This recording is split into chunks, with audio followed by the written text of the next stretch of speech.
پھر حضرت نوح علیہ السلام اور ان کی قوم کے حالات بیان ہوئے کہ نوح علیہ السلام نے جب اپنی قوم کو توحید کی دعوت دی اور انکار پر عذاب الہی سے ڈرایا تو قوم کے سرداروں نے ان سے کہا، بھلا کیا کہا؟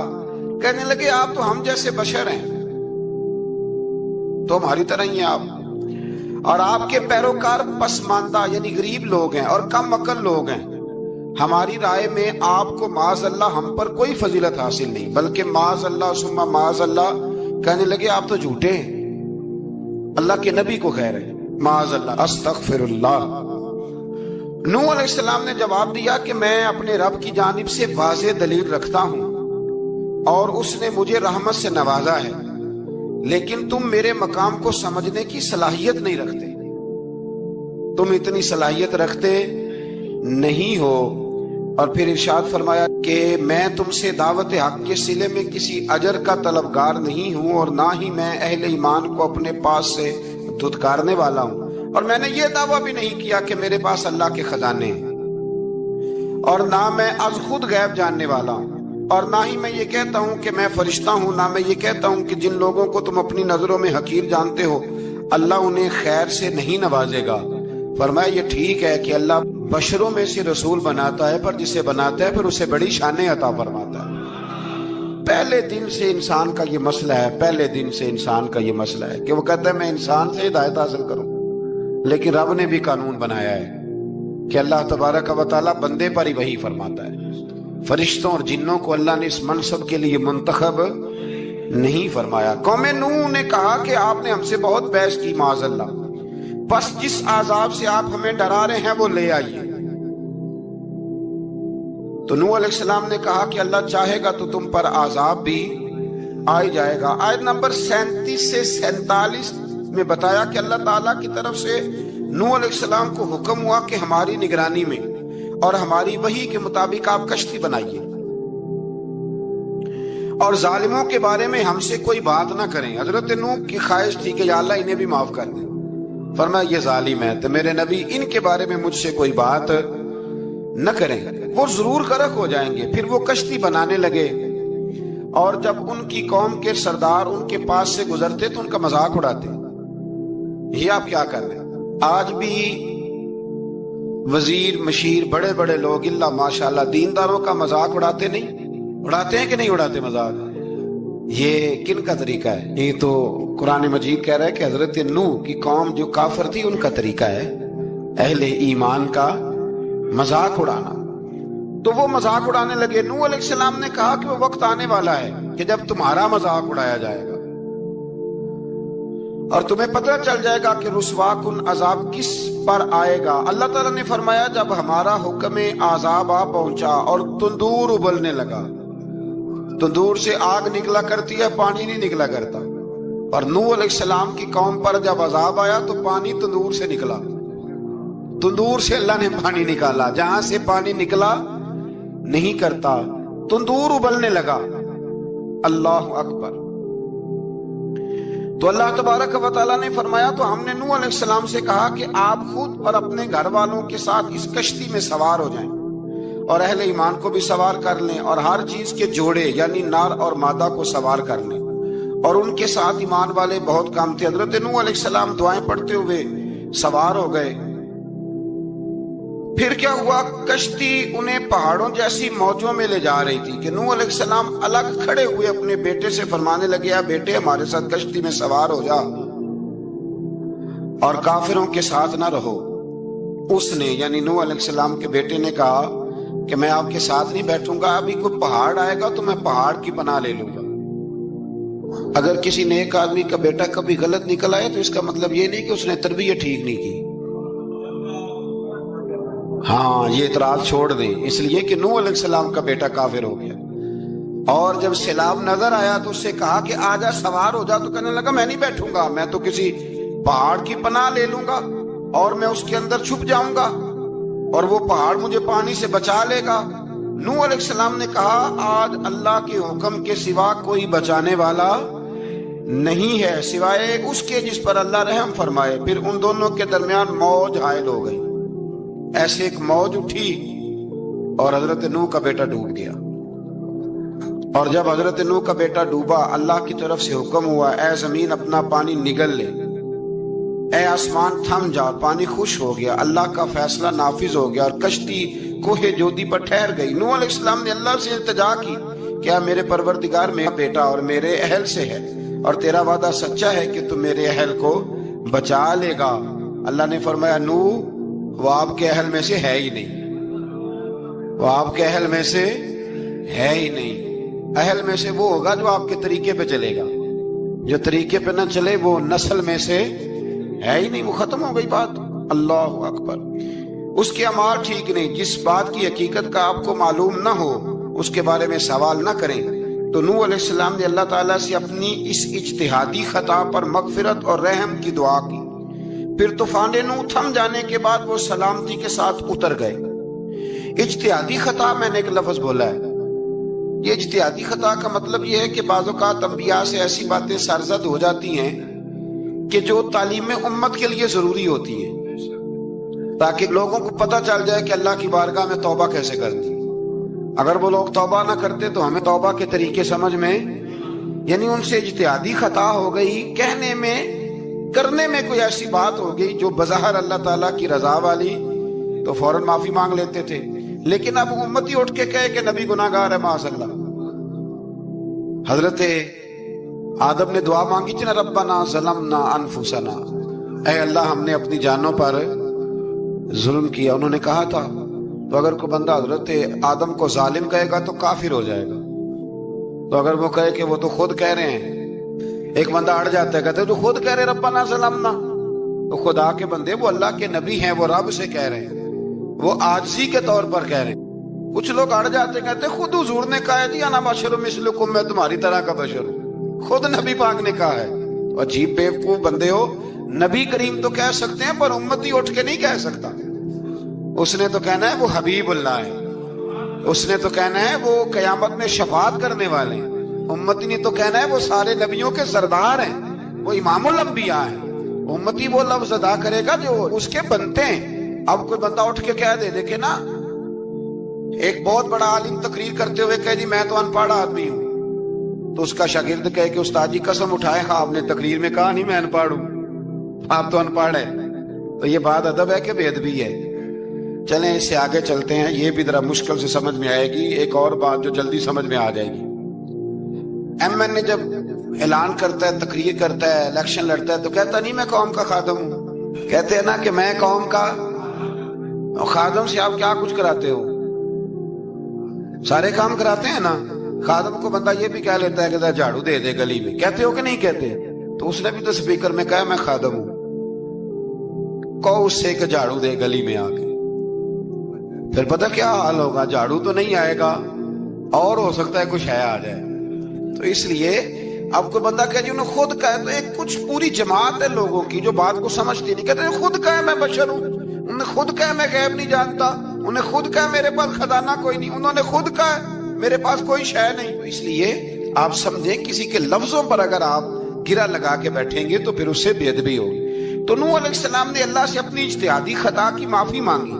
اب حضرت نوح کو کوئی خطا کار کہے گا تو بہت بڑا مجرم بن جائے گا، اس لیے کہ وہ اللہ کے نبی ہیں۔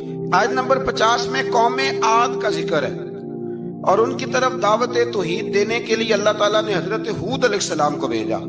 ہود علیہ السلام نے قوم سے کہا کہ میں تم سے کسی چیز کا اجر طلب نہیں کروں گا، میرا اجر میرے اللہ کی بارگاہ میں ہے، بس تم اپنے رب سے بخشش مانگو، پھر اس کی بارگاہ میں توبہ کرو، اللہ تعالیٰ تم پر موسلا دار بارش برسائے گا اور تمہاری قوت میں اضافہ فرمائے گا۔ قوم عاد نے دعوت حق کو رد کیا اور ایمان نہ لائے، بلکہ ہود علیہ السلام پر طنز کیا۔ وہ کہنے لگے کہ ہمارے تو معبودوں نے، ہمارے بتوں نے معاذ اللہ آپ کو پاگل بنا دیا ہے، آپ کو مجنون بنا دیا ہے، الٹا حضرت ہود کو کہنے لگے اس لیے آپ ایسی باتیں کرتے ہیں۔ ہود علیہ السلام نے کہا میں اللہ کو گواہ بناتا ہوں اور تم بھی گواہ رہنا کہ میں تمہارے شرک سے بری ہوں اور میں اللہ پر توکل کرتا ہوں اور میں نے رسالت کا حق ادا کر دیا ہے۔ آیت نمبر 58 میں اللہ تعالیٰ نے فرمایا جب ہمارے عذاب کا وقت آ گیا تو ہم نے اپنی رحمت سے ہود اور ان کے ساتھ مومنوں کو نجات عطا کی۔ قوم عاد نے اللہ کی نشانیاں اور رسولوں کو جھٹلایا اور دنیا اور آخرت میں لعنت کے حقدار ہوئے۔ آیت نمبر 61 میں پھر سے حضرت صالح علیہ السلام اور ان کی قوم سمود کے حالات کو بیان کیا گیا۔ حضرت صالح نے کہا ہے میری قوم اللہ وحدہ لا شریک کی عبادت کرو، اس سے بخشش طلب کرو، اس کی بارگاہ میں توبہ کرو، اس نے تمہیں زمین سے پیدا کیا ہے، اس پر آباد کیا ہے۔ جواب دیا ہے صالح ہمارے آباء و اجداد کے معبودوں کی عبادت کو روکنے سے پہلے ہمیں آپ سے بڑی امیدیں تھی، اور اب آپ ہمیں روکنے لگ گئے ہیں باپ دادا کے دین سے، لیکن اب ہمیں آپ کی دعوت کے بارے میں شکوک ہیں۔ صالح علیہ السلام نے اپنی قوم سے کہا کہ یہ اللہ کی اونٹنی ہے اور یہ تمہارے لیے نشانی ہے، اسے چرنے کے لیے آزاد چھوڑ دو اور اسے تکلیف نہ دینا، اللہ اکبر، ورنہ تمہیں عذاب پہنچے گا۔ انہوں نے اونٹنی کی کونچیں کاٹ ڈالی۔ صالح علیہ السلام نے کہا تم صرف 3 دن اپنے گھروں میں مزے اٹھا لو، 3 دن، پھر اللہ کا یقینی عذاب آئے گا۔ پھر ایک چنگاڑ نے ان کو آ دبوچا، وہ اپنے گھروں میں گھٹنوں کے بل اوندے پڑے رہ گئے۔ صرف صالح علیہ السلام ان کے ساتھ اہل ایمان اس عذاب سے بچے۔ یہ 3 قوموں کا ذکر ہو گیا، نوح علیہ السلام کی قوم کا بھی، ہود علیہ السلام کی قوم کا بھی، اور حضرت صالح علیہ۔ آگے اللہ تبارک و تعالیٰ نے آیت نمبر 69 میں اس بات کا بیان فرمایا کہ حضرت ابراہیم علیہ السلام کے پاس فرشتے بشری شکل میں آئے، انسانی شکل میں۔ انہوں نے اجنبی مہمانوں کے لیے بچڑے کا بھونا ہوا گوشت تیار کرایا۔ آپ یقین کریں کچھ باتیں لوگ ایسی بیان کرتے ہیں کہ جن کو نہ سن کے بندے کا دل کرتا ہے کہ اس بندے کو بتائیں کہ یار یہاں تو دین سارا پڑھ۔ ایک صاحب مجھے کہنے لگے جی میں ایک پیر صاحب کے پاس گیا تھا تو بڑی مرغن غذائیں تھی، انہوں نے میری بڑی خدمت کی پر مجھے نہیں اچھا لگا، پیروں کو چاہیے سادی روٹی رکھیں۔ میں کہ تو پیراں واسطے لسٹ بنا خا انہوں نے کس طرح نہ ہونا چاہیے۔ یہ بہت بڑی مصیبت ہے، اگر آپ سادہ کھانا کھلا دیں تب بھی اعتراض ہے، اچھا کھلا دیں کہنے رولا ہے کوئی پیر چوکھے مالدار، دونوں طرف سے مسئلہ۔ تو کہنے لگا جی نہیں پیروں کا کیا کام ہے، وہ کڑائیاں اور وہ سارے۔ تو پھر میں نے انہیں کہا کہ آپ اس طرح کریں، گھر جا کے نا تو 12ویں سپارے کی تلاوت کریں۔ حضرت ابراہیم نے اپنے مہمانوں کے لیے بھونا ہوا کھانا تیار فرمایا تھا۔ تو آپ کیا کہیں گے کہ حضرت ابراہیم درویش نہیں تھے؟ عجیب بات ہے بھائی، آپ ہر بات میں اڑ جاتے ہیں۔ دین ہم نے وہ لینا ہے جو اللہ کا قرآن ہمیں دیتا ہے اور رسول اللہ کی حدیث ہمیں دیتی ہے۔ جب انہوں نے دیکھا کہ مہمان کھانے کی طرف ہاتھ نہیں بڑھا رہے تو ان کو ڈر محسوس ہوا۔ حضرت ابراہیم کو فرشتوں نے کہا کہ ہمیں قوم لوط علیہ السلام کے عذاب کے لیے بھیجا گیا ہے۔ حضرت ابراہیم کی بیوی کھڑی تھی، اس پر وہ مسکرائیں تو فرشتوں نے اللہ کی طرف سے انہیں حضرت اسحاق علیہ السلام اور اس کے بعد حضرت یعقوب علیہ السلام کی بشارت عطا۔ اسحاق علیہ السلام حضرت ابراہیم کے بیٹے ہیں اور یعقوب علیہ السلام پوتے ہیں، اور یعقوب علیہ السلام کے بیٹے یوسف علیہ السلام۔ ہاں اللہ اگر چاہے تو 7 نسلوں میں نبوت رکھ دیتا ہے اگر اس کی منشا ہو۔ تو حضرت یعقوب کی بشارت دی۔ انہوں نے حیرت سے کہا کہ ہم دونوں میاں بیوی تو بوڑھے ہیں، اس عمر میں اولاد کیسے ہوگی؟ تو فرشتوں نے جواب دیا اے ابراہیم کے گھر والوں، تم پر اللہ کی رحمتیں اور برکتیں ہوں، اللہ کی قدرت پر تمہیں کیوں تعجب ہے؟ اللہ فرماتا ہے کہ بیٹے کی بشارت سن کر ابراہیم کا خوف دور ہو گیا اور پھر وہ قوم لوط کے بارے میں گفتگو کرنے لگے۔ ابراہیم بہت بردبار، اللہ سے آہوزاری کرنے والے اور اس کی طرف رجوع کرنے والے تھے۔ اللہ تعالیٰ نے حضرت ابراہیم علیہ السلام کو فرمایا اے ابراہیم اس گزارش سے آپ گریزاں رہیں، اس کا یقینی فیصلہ ہو چکا ہے اور ان پر نہ ٹلنے والا عذاب نازل ہو کے رہے گا۔ وہ کیا گناہ کرتے تھے؟ لوط علیہ السلام کی قوم کو میں نے بتایا تھا، مرد مردوں سے بدفعلی کرتے۔ تو حضرت ابراہیم نے بھی عرض کی، بار بار گزارش کی، بحث کی کہ اللہ مہربانی فرما ان کا عذاب۔ آپ دیکھیں نبیوں کے حوصلے کتنے بڑے ہیں، قومیں تنگ کرتی ہیں اور طرح طرح کی باتیں کرتی ہیں اور پیغمبر پھر بھی کہتے ہیں یا اللہ مہربانی فرما، اے اللہ ان سے عذاب۔ آیت نمبر 77 میں حضرت لوط علیہ السلام کی قوم کی بدعمالیوں اور لوط علیہ السلام کے اپنی قوم کو بدعمالیوں کے باعث فرشتوں کی آمد، قوم کے بدعمال لوگوں کے دوڑ کر آنے اور حضرت لوط کو ان کے سمجھانے اور ان کے انکار پر مضطرب ہونے کا ذکر ہے، جس پر فرشتوں نے حضرت لوط کو تسلی دی کہ آپ فکر نہ کریں، ہم آپ کے رب کے فرشتے ہیں، یہ آپ اور ہم تک نہیں پہنچ سکیں گے۔ آپ رات کے آخری حصے میں قوم کی طرف توجہ کیے بغیر ہجرت فرما لیں، اس لیے کہ صبح کے وقت ان پر عذاب آئے گا۔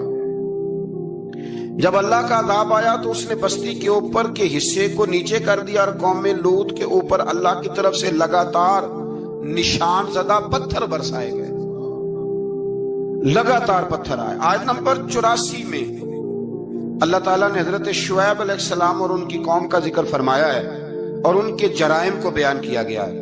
وہ ناپ تول میں کمی کرتے تھے، دوسروں کو چیزیں کم تول کر دیتے تھے۔ اللہ تعالیٰ نے ان سے فرمایا کہ فساد فی الارض سے باز آؤ اور اپنے سے پہلے سرکش امتوں کا انجام دیکھ لو۔ جب حضرت شعیب کی نصیحتوں کا ان پر اثر نہ ہوا تو پھر اللہ تعالیٰ نے انہیں بھی عذاب سے ہلاک کر دیا۔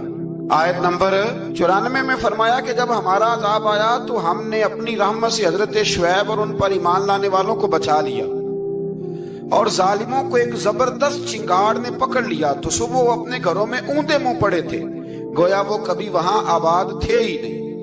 آیت نمبر 96 میں حضرت موسیٰ علیہ السلام کو عطا کیے جانے والے 9 معجزات کا ذکر ہے۔ پھر فرعون اور اس کے پیروکاروں کے باطل روش کے باعث ان کی ہلاکت کا بھی ذکر فرمایا، اور دنیا اور آخرت میں انہیں ملعون یعنی لعنتی قرار دیا۔ جن بستیوں کو اللہ تعالیٰ نے ہلاک کیا ان میں سے بعض کے آثار موجود ہیں اور بعض کے آثار تک معدوم ہو چکے۔ ان میں سے ہر بستی والے اپنے ظلم کے باعث ہی ہلاک ہوئے۔ اللہ تعالیٰ کسی پر ظلم نہیں فرماتا، لوگ خود اپنی جانوں پر ظلم کرتے ہیں۔ جو شخص عذاب آخرت سے ڈرتا ہے اس کے لیے اس میں نشانیاں موجود ہیں۔ آیت نمبر 106 سے اللہ تعالیٰ نے انجام کے اعتبار سے لوگوں کی 2 قسمیں بیان کی۔ 2 قسمیں فرمایا، ایک ہیں سعادت مند لوگ اور دوسرے ہیں بدبخت۔ فرمایا بدبختوں کا ٹھکانہ جہنم ہے جس میں وہ ہمیشہ رہیں گے، اور نیک بختوں کا ٹھکانہ جنت ہے، وہ ہمیشہ اسی میں رہیں گے، اور ان کے لیے اللہ کی طرف سے نا ختم ہونے والی عطا ہے۔ آیت نمبر 110 میں حضور صلی اللہ علیہ وسلم کو تسلی دی گئی کہ جس طرح یہ لوگ قرآن کے بارے میں اختلاف کرتے ہیں، اسی طرح قوم موسیٰ نے تورات کے بارے میں بھی اختلاف کیا تھا، اور اللہ نے ان کے اعمال کا پورا بدلہ انہیں دیا۔ آیت نمبر 112 سے سرکشی کو چھوڑ کر احکامات دین پر استقامت اختیار کرنے اور ظالموں کے ساتھ میل جول رکھنے سے بچنے کا حکم دیا گیا ہے، اور فرمایا کہ ظالموں سے میل جول کا انجام دوزخ کی آگ ہے۔ ہم لوگ نہ شکوہ کرتے ہیں، کسی حکومت کو بنے ہوئے 6 مہینے گزرتے ہیں تو شکوہ شروع ہو جاتا ہے، حالانکہ وہ خود تو نہیں نہ بنتے، ان کو کوئی بنانے والا ہے۔ تو ظالم کا جو مددگار ہوتا ہے وہ بھی ظالم ہوتا ہے، اس لیے احتیاط کریں۔ اور یہ صرف سیاستدانوں کی بات نہیں، دنیا کے ہر معاملے میں آپ غور کریں کہ آپ کسی ظالم کے مددگار تو نہیں۔ اللہ تعالی ہمیں حق پر استقامت عطا فرمائے۔